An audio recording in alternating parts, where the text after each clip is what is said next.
They said I was street garbage, said I didn't belong at that table with my own husband. That blonde woman thought she could humiliate me because I came from nothing. But what she didn't know, I wasn't just his wife. I was the one signature standing between her man and his billion-dollar dream. Before I tell you how I made them all pay, hit that subscribe button and turn on notifications. You'll want to see how this story ends. Trust me, they never saw it coming. Now, let me take you back to where it all started. My name is Gabrielle Thompson, and I'm a corporate attorney.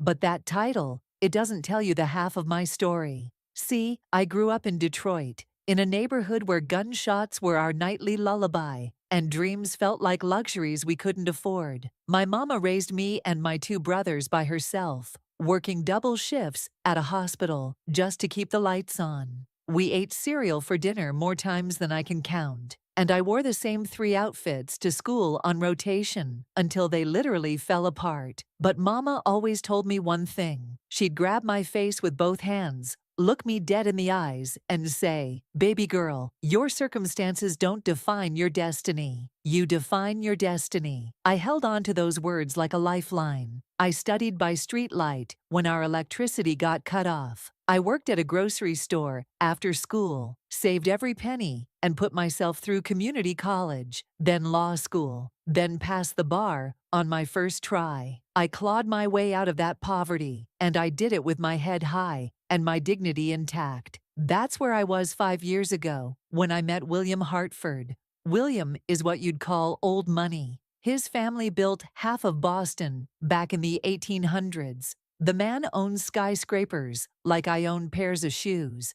But when I met him at a legal conference where I was presenting on corporate law, he didn't see a poor girl from Detroit. He saw me, the brilliant woman I'd become. We talked for hours that night about everything except money, about books, about justice, about what really matters in life. He fell in love with my mind before he ever thought about anything else. We got married 3 years ago. And honestly, it's been beautiful. William never made me feel less than because of where I came from. He celebrated it. He said my struggle made me stronger, wiser, more compassionate. He said that's why he loved me. And I believed him because his actions matched his words. Until that dinner. Until I learned that not everyone in his world saw me the way he did. It started with a phone call on a Tuesday afternoon. William came into my home office, all excited, talking about this new development project he'd been working on for months. A luxury waterfront complex, high-end condos, retail spaces, restaurants, the whole 9 yards.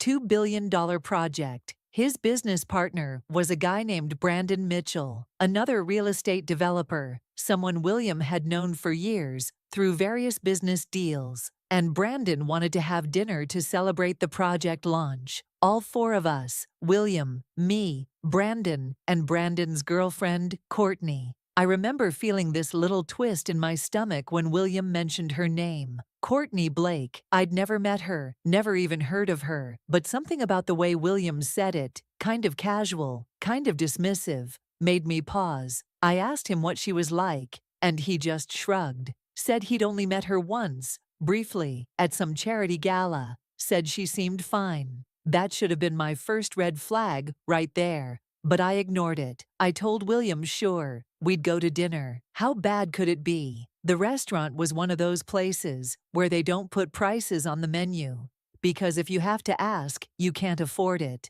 Crystal chandeliers, marble floors, servers in suits gliding around like dancers. William and I arrived first, got seated at this private table in the back corner. Real intimate setting, candlelight, the works. Then Brandon walked in, and I'll give him this. He knew how to make an entrance. Tall guy, sharp suit, confident smile. He shook William's hand, kissed my cheek, called me the brilliant Gabrielle, like he'd actually heard of my work. I started to relax a little. Then Courtney arrived, and baby, the temperature in that room dropped about 20 degrees. She was beautiful, I'll give her that. Tall, blonde, wearing a dress that probably cost more than my first car. But it wasn't her looks that got me, it was her eyes. The way they slid over me like I was part of the furniture. then locked onto William like he was water and she'd been wandering in the desert for days. She barely nodded at me when Brandon introduced us, didn't shake my hand, didn't smile, just said hi in this flat voice and sat down across from William. Not across from Brandon, across from William. The first 20 minutes were just small talk. Brandon going on about the project, William discussing timelines, me sipping my wine and trying to ignore the way Courtney kept staring at my husband. Then she turned her attention to me, and honestly, I wished she'd kept ignoring me. She asked where I went to school, and I told her proudly about community college and then law school. The look on her face, like I'd just told her I got my degree from a cereal box. She said, "Community college. How resourceful of you." The way she said resourceful, you'd think she was saying pathetic. William jumped in, talking about how impressed he was by my work ethic, how I built my career from nothing. But Courtney wasn't done. She started asking about my family, where I grew up, what my parents did. Every question felt like a trap, like she was building a case to prove I didn't belong there. And when I mentioned my mama was a hospital worker, this woman actually laughed. Not a nice laugh, a sharp, mean little sound that made the server pause mid-pour. The wine kept flowing, and Courtney kept going. She made comments about my dress, asking if it was vintage, which is rich people code for old and cheap. She pointed at my necklace, a beautiful piece William gave me for our anniversary, and asked if it was costume jewelry. William's jaw was so tight I thought he might crack a tooth, but Brandon just kept eating his steak like nothing was happening, occasionally chuckling at Courtney's comments, like she was being charming instead of cruel. Then Courtney started talking about William's ex-girlfriend, this woman named Catherine, who apparently came from some prominent family in New York. She went on and on about how elegant Catherine was, how she went to all the right schools, knew all the right people, had all the right connections, and she kept saying right, like it was a weapon, like there was a right kind of person to be, and I wasn't it. She touched William's arm while she talked, let her hand linger there, looked at him with these big innocent eyes, like she was just reminiscing. But we all knew what she was doing. She was telling me I was the wrong choice, that William had downgraded when he married me. I tried to redirect the conversation, brought up a legal aspect of their development project that I knew needed attention, started talking about zoning laws and permit requirements, and for a minute, I thought I'd found safe ground. But then Courtney interrupted me, her voice dripping with condescension, saying, "Oh, how cute that you understand these things. Like my law degree was a hobby. Like my expertise was adorable instead of valuable." That's when I corrected her. Calmly, professionally, I explained exactly why her understanding of the legal requirements was wrong. I laid out the facts, cited the specific statutes, made it clear that I knew what I was talking about. Her face went from fake sweet to genuinely angry in about 2 seconds. She stood up so fast her chair scraped against the floor. The whole restaurant went quiet.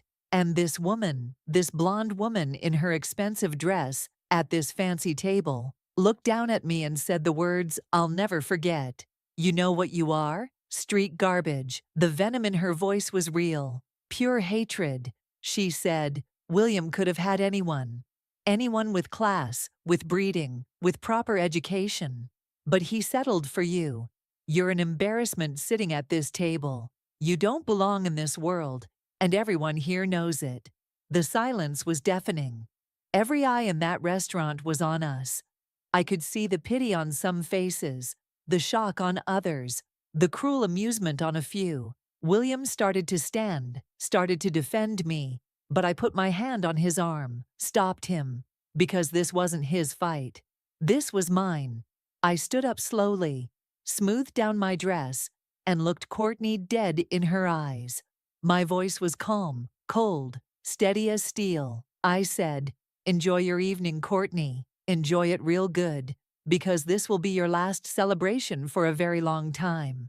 Then I picked up my purse, kissed my husband on the cheek, and walked out of that restaurant with my head high and my dignity intact. William found me outside, absolutely furious. Not at me, at them. He wanted to go back in there, wanted to end his partnership with Brandon, right then and there, wanted to protect me. And God, I loved him for that. But I stopped him. I told him to take me home. And on the drive back, while he apologized over and over for putting me in that situation, my mind was already working. See, William wanted to fight with his fists and his fury. But I'm a lawyer. I fight with strategy, with leverage, with the law. And I already knew exactly how I was going to make them pay.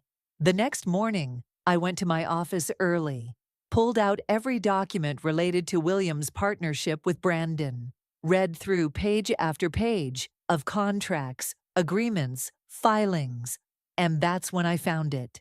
The clause everyone had overlooked, the detail buried in the fine print that nobody thought mattered.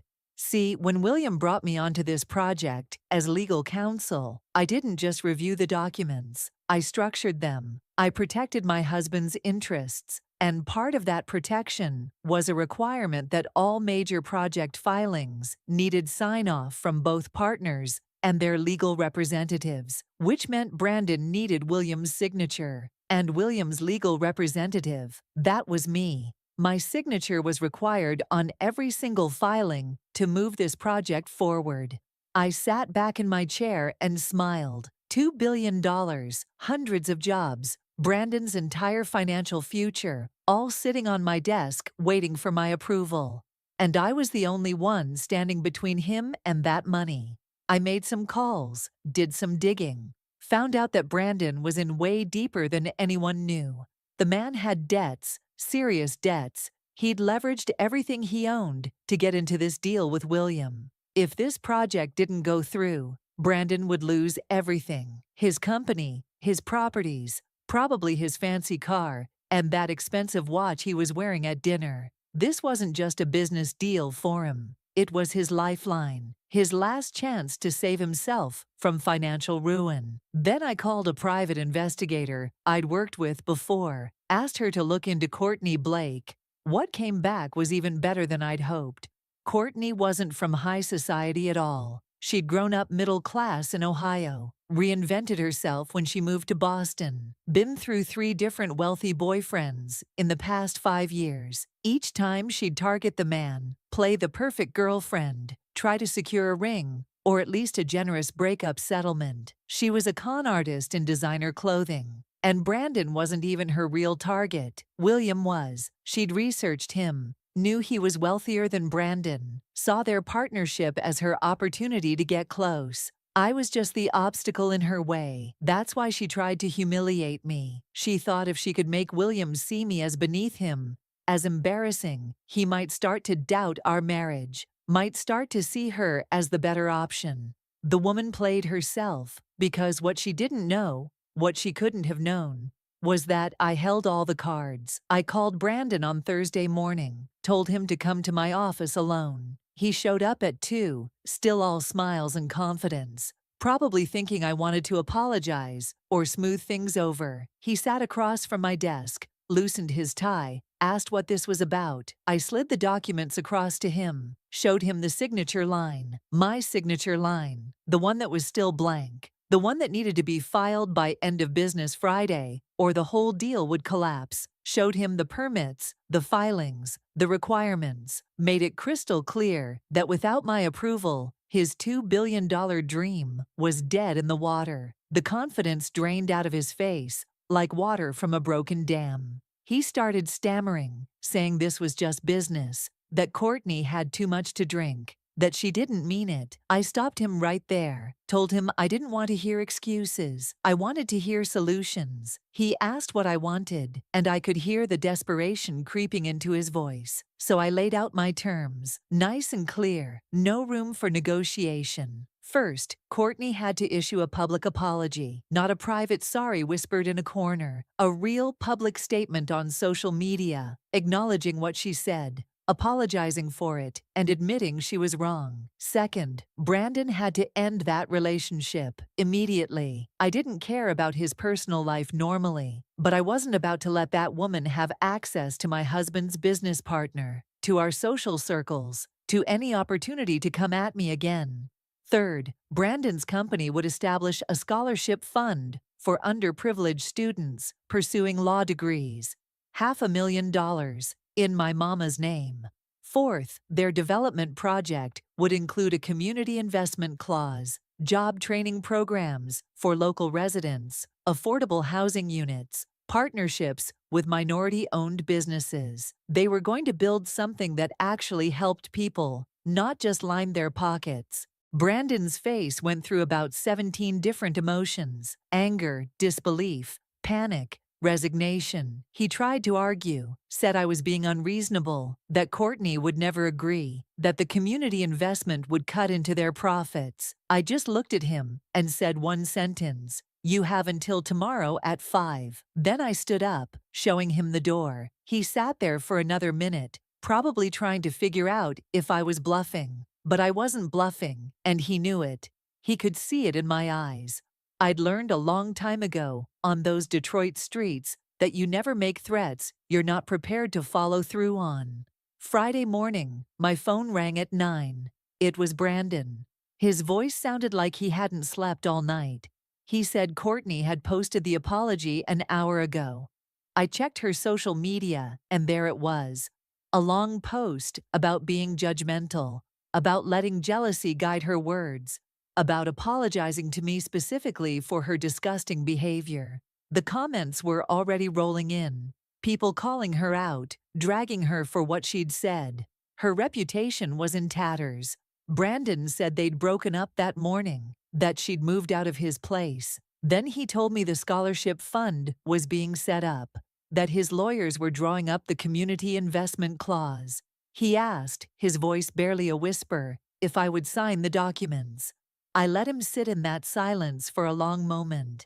Let him really feel the weight of what had happened, of how close he'd come to losing everything, because his girlfriend couldn't control her racism and classism. Then I told him my assistant would deliver the signed documents by 4, and I kept my word, because unlike them, when I make a promise, I keep it.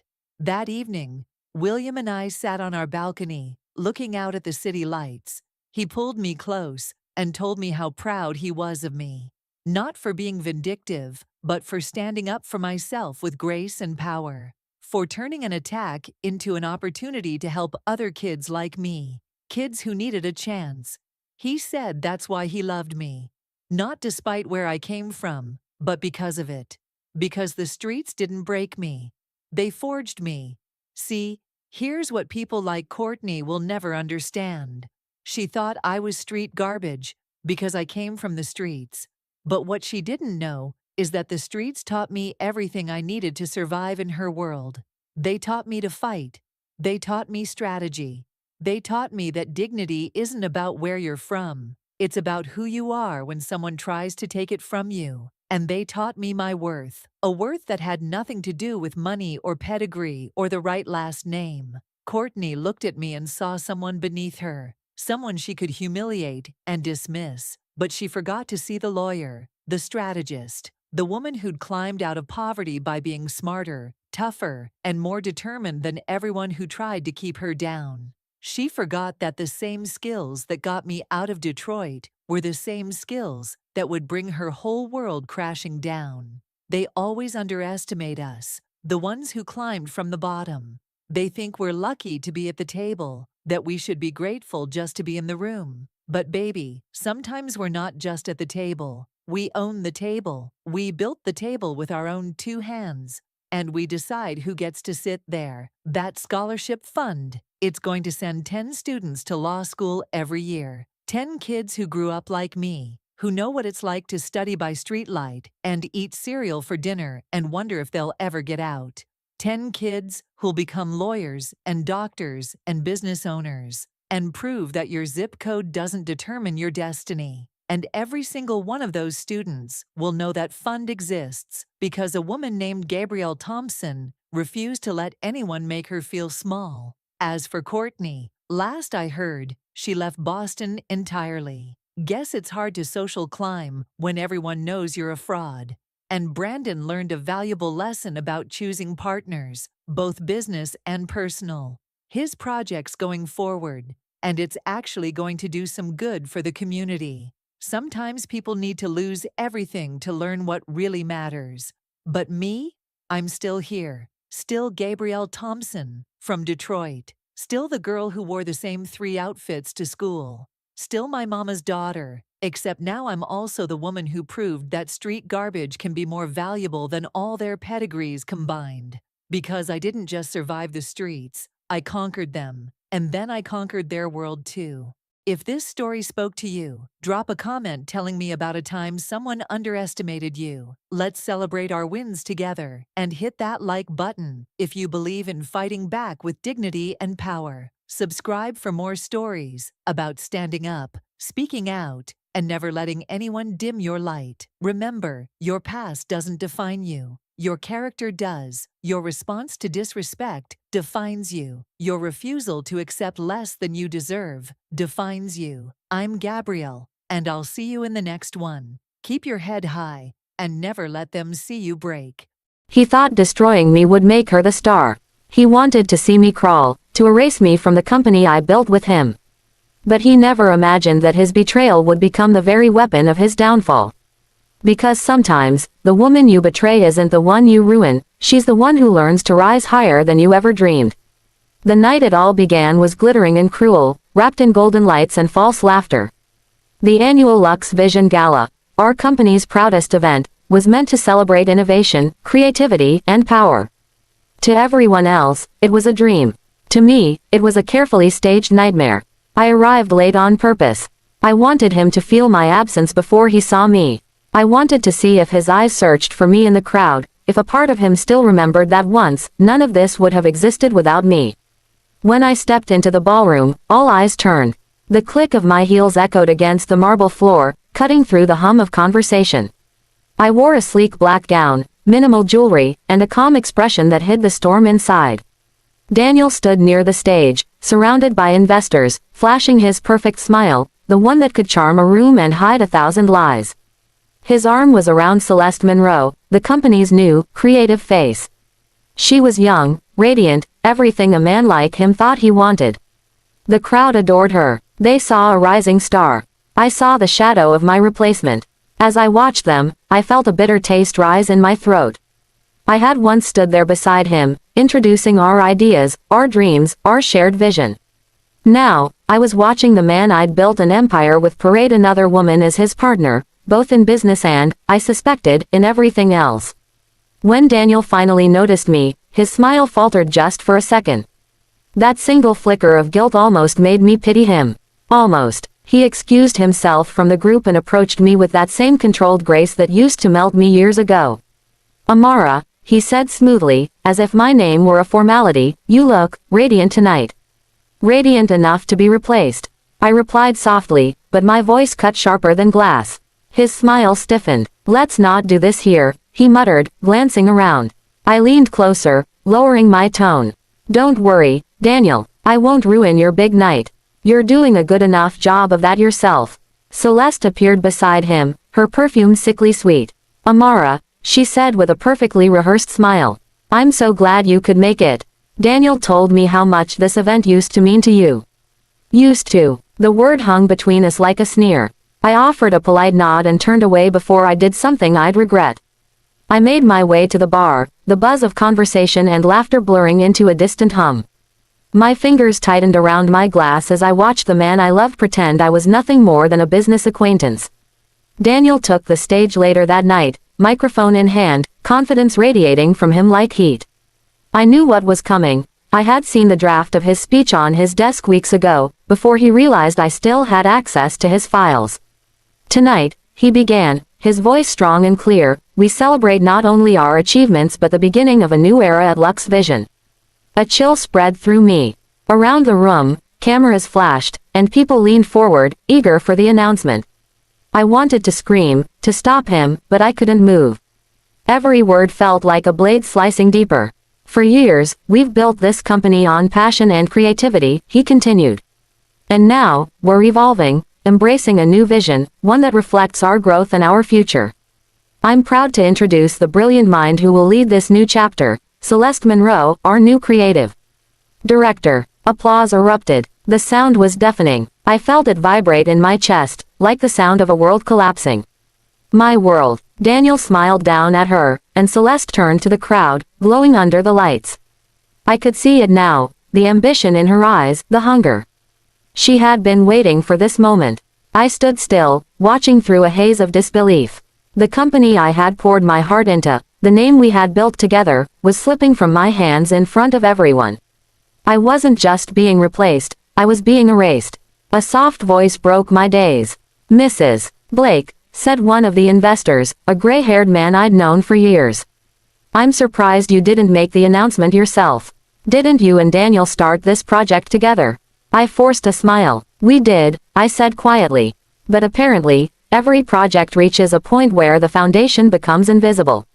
He gave me a sympathetic look before being pulled away by the crowd. I turned back toward Daniel. He was shaking hands, laughing, pretending everything was perfect. For a brief second, his eyes met mine across the room. And in that glance, I saw it, the smallest flicker of unease. He knew what he'd done. He knew I wasn't someone who would stay silent forever.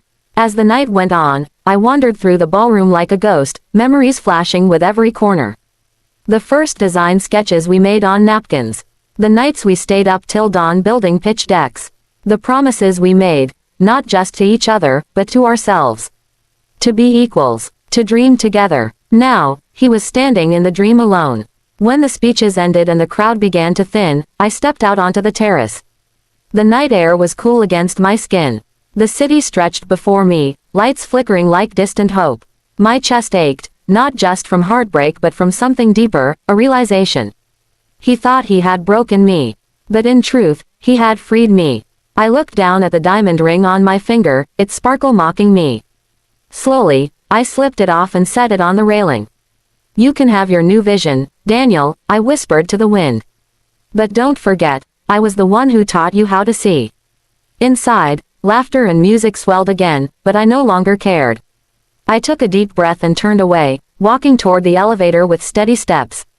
I didn't know exactly where I was going, but I knew one thing, this was not the end of my story. That night, as I left the glittering world that once belonged to me, I felt a strange calm. Beneath the ache, something new was stirring. Determination, fire, a quiet promise to myself that I would rise again. Because he hadn't just betrayed his wife. He had underestimated his equal. And that would be his greatest mistake. As the elevator doors closed behind me, I caught one last glimpse of Daniel through the glass, smiling, confident, unaware. He thought he had won.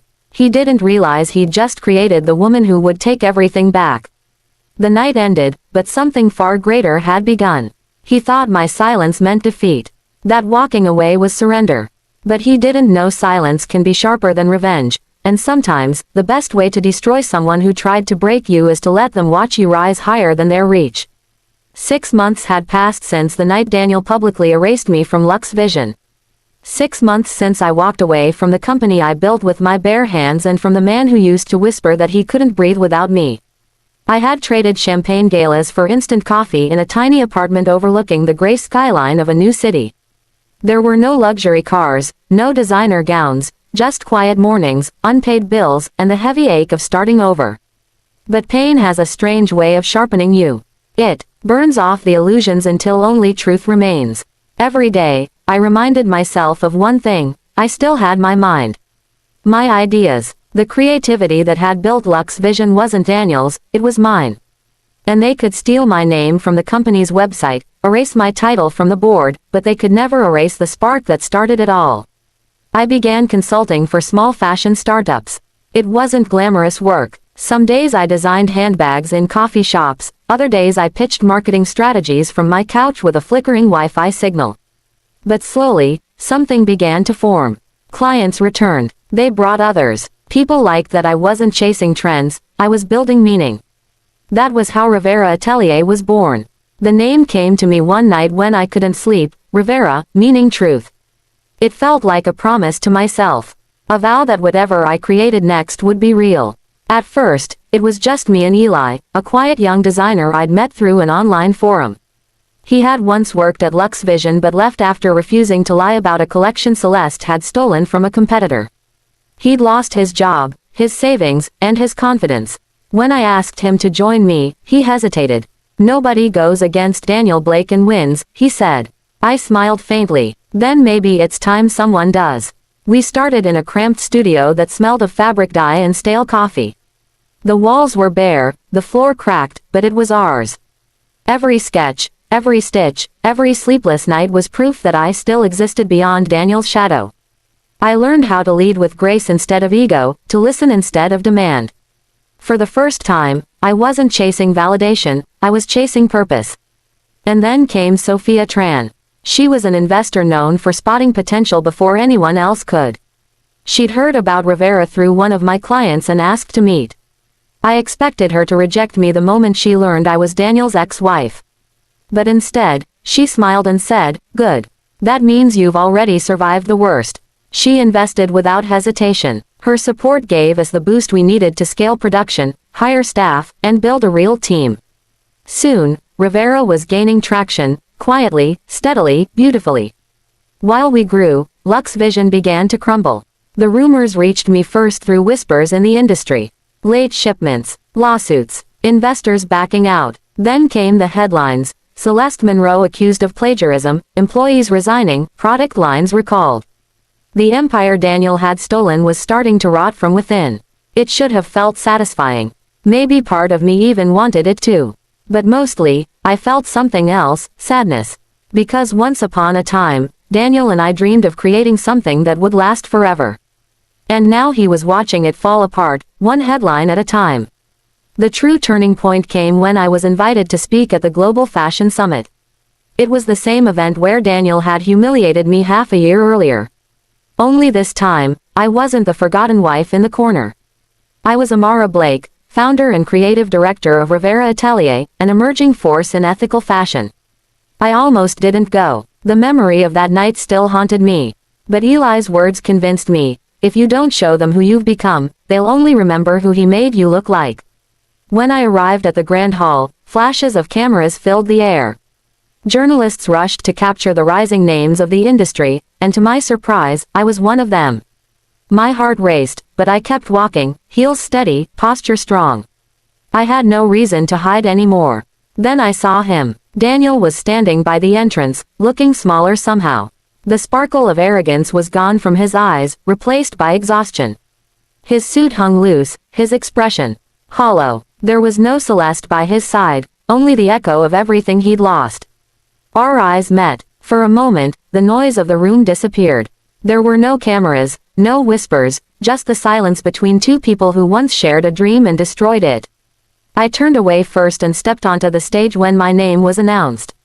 As I stood under the spotlight, memories rushed back, the humiliation, the pain, the long nights of rebuilding. I took a deep breath and began. Success, I said, my voice clear and calm, isn't about how loudly you can announce your victories. It's about how quietly you rebuild after losing everything.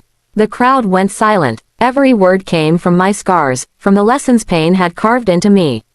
Sometimes, I continued, the world confuses silence for weakness. They think walking away means defeat. But true strength isn't about fighting to stay where you're unwanted, it's about choosing to start again, even when no one believes you can. Applause filled the hall, thundering through the air. I looked down at Daniel one last time. He was clapping too, his eyes glistening. When our gazes met again, there was no hatred left, only understanding.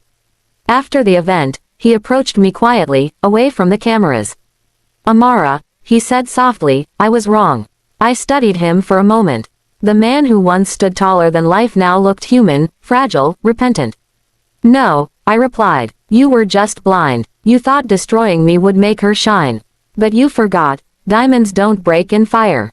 They're formed by it. He lowered his eyes. I lost everything. I gave a small, genuine smile. No, Daniel, you lost me. Everything else was just the consequence. I walked away, leaving him there in the fading echo of applause. For the first time in years, I felt light. Not because I'd won, but because I no longer needed to prove anything. Outside, the night air felt soft against my skin. The city lights shimmered, and in their reflection, I saw a woman who had survived betrayal, heartbreak, and humiliation, and still found her way back to herself. Daniel thought my silence was surrender. But silence was where I rebuilt my strength, where I became someone no betrayal could destroy. That night, as I looked out at the skyline glowing with 1,000 possibilities, I whispered the words I had waited so long to believe. I'm free. And for the first time, it felt true. They say revenge is best served cold. But that night, under the glittering chandeliers of the banquet hall, I served mine warm, wrapped in a smile so calm, even he couldn't taste the storm beneath it. He held her hand, his mistress, in front of everyone, and I just watched, silent, graceful, deadly. Because when a woman finally stops crying, she starts planning, and my plan had already begun. The hall gleamed with crystal light, polished marble floors reflecting every shimmer of the chandeliers above. Waiters moved with the precision of dancers, balancing silver trays of champagne and hors d'oeuvres. It was the company's annual gala, a night meant to celebrate another year of success. But tonight, success had a new face, hers. Chloe, Daniel's mistress, his perfect little secret, now unveiled like a prize he couldn't wait to show off. I stood by the corner of the room, every inch of me perfectly composed. My emerald green gown caught the light just enough to command attention, yet I stayed out of the spotlight.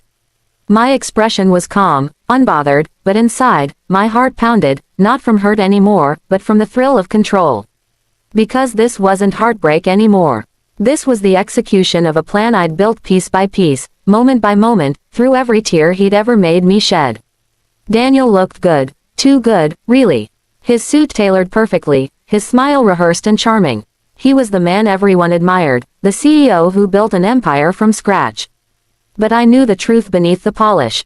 I knew the nights he came home reeking of someone else's perfume, the mornings he left before sunrise to meet investors, the countless excuses that turned into silence. And now, there she was beside him, the woman who thought she'd won. Chloe's beauty was undeniable. Soft curls, porcelain skin, and that naive confidence of someone who thought love would protect her from consequences. She clung to him like a statement, her hand resting on his chest as if claiming territory. My stomach twisted for a moment, but not from jealousy. It was from amusement. She had no idea what she'd walked into tonight. I picked up a flute of champagne and crossed the room slowly. The crowd parted subtly as I moved, some out of politeness, others out of curiosity. Everyone had heard whispers, and everyone was waiting to see what I'd do. Daniel noticed me halfway across the floor. His confident smile faltered just slightly before he recovered. Sophia, he said as I reached them, his tone honeyed but tight. You made it. I wasn't sure you'd come. Of course I did, I replied, my voice smooth. It's tradition, isn't it? The wife always stands beside her husband on his big night. Chloe's eyes widened slightly. I turned to her and offered a polite smile. And you must be Chloe. I've heard so much about you. Her hand trembled a little as she took mine. It's nice to meet you, Mrs. Hartman. Oh, please, I said lightly. Call me Sophia. We're all friends here, aren't we? Daniel's jaw tightened. Sophia, I think we should. But I wasn't listening. I leaned closer, lowering my voice just enough for him to hear. You really should have been more careful with your emails. Passwords are so easy to crack when you use her birthday. His smile froze, eyes flickering in confusion, then alarm. I stepped back, my own smile never fading. Enjoy your speech, darling. I'll be right here, cheering for you. He barely had time to respond before the host's voice boomed over the microphone, calling him to the stage. He excused himself, squeezing Chloe's hand for reassurance. I could see the doubt forming behind his eyes now, the cracks beginning to show. The applause filled the hall as he began his speech, his usual polished nonsense about leadership, integrity, and innovation. He was brilliant at pretending, I'll give him that. His words rolled off his tongue effortlessly, each one laced with practiced sincerity. But tonight, he was reading from a script I'd written for him without his knowledge. As he spoke, the large LED screens behind him flickered. The first image appeared, a photograph of Daniel and Chloe holding hands in the lobby of a luxury hotel. The room went still. Some guests thought it was part of a presentation at first, but then another photo followed, Daniel's hand on her waist, the two of them kissing under dim lights. Then the text messages appeared. You looked so beautiful last night, baby. I wish she wasn't in the picture anymore. Just a few more weeks. Once she signs the papers, we'll be free. The crowd gasped. Someone dropped a glass. Chloe's face drained of color. Daniel stopped mid-sentence, his voice cracking. "Turn it off," he shouted, but it was too late. The final clip played. A voicemail, his voice unmistakable. "Don't worry, babe, she's too stupid to see what's happening. Once I get her signature, the money's ours." The silence that followed was heavy, almost painful. Then came the whispers, sharp, cutting, spreading like wildfire through the room. Phones came out. Photos were snapped. Every second of his humiliation was being captured and shared. Daniel's mask shattered completely. He turned toward the tech team, yelling, but chaos had already broken loose. His board members stood frozen, their faces hardening with disgust. Investors exchanged looks. Chloe pulled away from him, tears streaking down her perfect face. I watched from the corner, expression calm, heart steady. I could almost taste the panic in the air. When his eyes finally found me across the crowd, I raised my glass and smiled. A small, almost invisible nod. That was when it hit him. He realized it wasn't an accident. It wasn't sabotage. It was me. He stepped down from the stage, fury blazing in his eyes, but no words came. He couldn't scream at me here. Not in front of the people whose respect he needed to survive. And that silence, his helplessness, was the sweetest sound I'd ever heard. I set my glass down on the nearest table and began walking toward the exit, every step deliberate, measured. The whispers followed me like a wave, soft and powerful. "Did she plan this? Did you see her face? She doesn't even look angry." Outside, the air was crisp. I inhaled deeply, feeling the cold wind brush against my skin. For the first time in months, I felt light. Free. The sound of chaos inside the hall faded behind me, replaced by the quiet hum of the city. That night, I didn't cry. I didn't tremble. I didn't even look back. Because everything I'd lost, my pride, my peace, my trust, I'd already reclaimed at the moment he saw that smile. He thought the show was over. But I was only on the opening act. The real ending, he would never see coming. When a man breaks a woman's trust, he believes he's won control. But what Daniel never understood is that love doesn't make us weak, it teaches us patience. And patience, when mixed with betrayal, becomes the sharpest weapon of all. He thought the scandal ruined him. But what came next destroyed everything he'd ever built. The morning after the banquet, the world woke up to his downfall. Every business newspaper, every gossip column, every online headline screamed the same thing: CEO caught in scandal, affair and fraud exposed at company gala. The video clips went viral before sunrise. His name trended for all the wrong reasons, his polished reputation shredded overnight. The investors withdrew their trust. The board members called an emergency meeting. The empire he'd spent 10 years building began to crumble before he could even issue a statement. I watched it all unfold from the quiet of my living room. A cup of coffee in my hand, the news playing softly on the screen. They replayed his speech again and again, freezing the moment the first photo appeared behind him. His face, shocked, pale, powerless, was etched in my memory like a painting. I didn't need to see it again, but I let the video play anyway. It was a reminder, a promise kept. My phone buzzed nonstop that morning, messages from friends, journalists, even old acquaintances I hadn't heard from in years. Most of them pretended to be concerned, but I could read the curiosity between their words. They all wanted to know how it felt to watch my husband's humiliation in front of the world. I didn't reply to any of them. I simply turned off my phone and looked out the window, the city skyline glowing with morning light. For years, Daniel had made me feel small, silenced my ideas, mocked my instincts, and treated my loyalty like weakness. I was the woman behind the scenes, the one who managed the books, organized the staff, soothed the investors, and cleaned up his mistakes.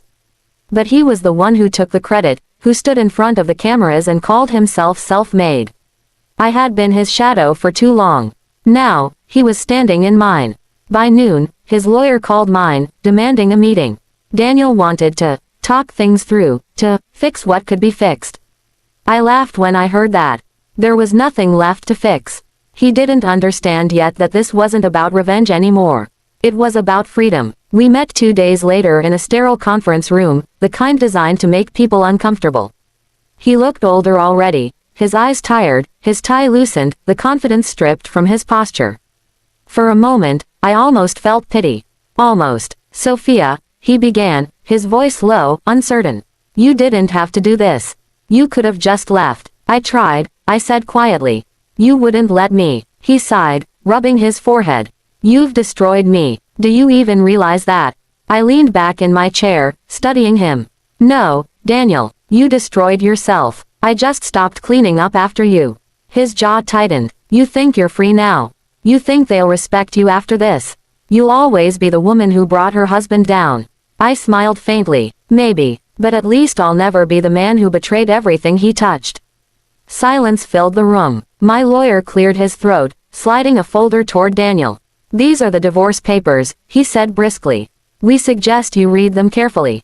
Mrs. Hartman is seeking full ownership of the joint assets registered under her name. Daniel flipped through the pages, his hands trembling slightly. He paused when he reached the list of properties and accounts. You can't take all of this, he muttered. Half of it belongs to me. Not legally, I replied. You transferred most of it to my name years ago to avoid taxes. Remember, you thought I was too naive to notice what that meant. He looked up, realization dawning on his face. I met his eyes, calm and steady. You always underestimated me, Daniel. You always thought I'd stay no matter what. But you forgot one thing, quiet women aren't weak. They're just collecting evidence. The meeting ended without another word from him. When I walked out of that building, the sun was bright, the wind cold, and I felt something I hadn't felt in years, peace. Weeks turned into months. The scandal slowly faded from headlines, replaced by newer stories. Daniel tried to rebuild, but his name was tainted. No company would touch him, no investor trusted him. The mistress, Chloe, disappeared from his life as soon as the money dried up. I heard she moved abroad, chasing a new opportunity.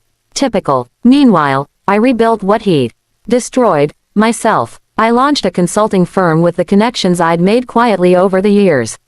The same investors who abandoned him approached me, drawn to my steadiness, my quiet intelligence, my resilience. Within 6 months, my company was thriving. I didn't need Daniel's name anymore. I had my own. The following year, I was invited to host a charity gala, a symbol of success and grace reborn. The same hall, the same chandeliers, but everything felt different. This time, I wasn't standing in anyone's shadow. The crowd cheered for me. The music played for me. My name glowed across the screens, and I didn't flinch when the cameras turned toward me. As I stepped onto the stage, my gown flowing like liquid gold, I saw him. Standing in the back of the room, uninvited, watching silently. Daniel. His hair was a little grayer, his shoulders slumped, his eyes heavy with regret. For a brief second, our eyes met. There was no hatred left in mine, only understanding and distance. I took a deep breath and began my speech. A year ago, I said, my voice steady, I stood in this very hall feeling broken. Tonight, I stand here whole. Life has a strange way of teaching us who we really are. Sometimes it does it through pain. Sometimes through betrayal. But every ending is a chance to begin again, stronger, wiser, freer. The room fell silent. Cameras flashed. People leaned forward, and I continued, my gaze never leaving the man in the back. Forgiveness doesn't mean forgetting. It means no longer giving pain the power to define you. I learned that the hard way. And to every woman here who's been silenced, doubted, or betrayed, remember this, your silence can build strength, and your strength can rebuild your world.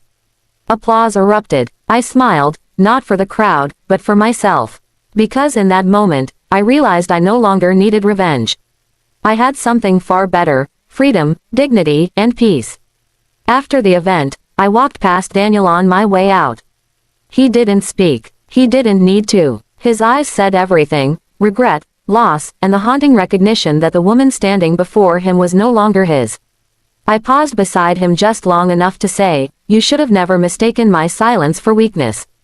Then I turned away, the sound of applause echoing behind me as I stepped into the cool night air.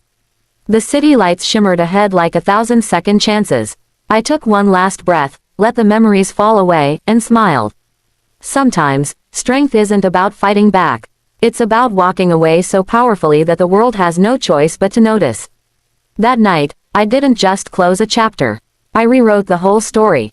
And for the first time in years, it finally belonged to me.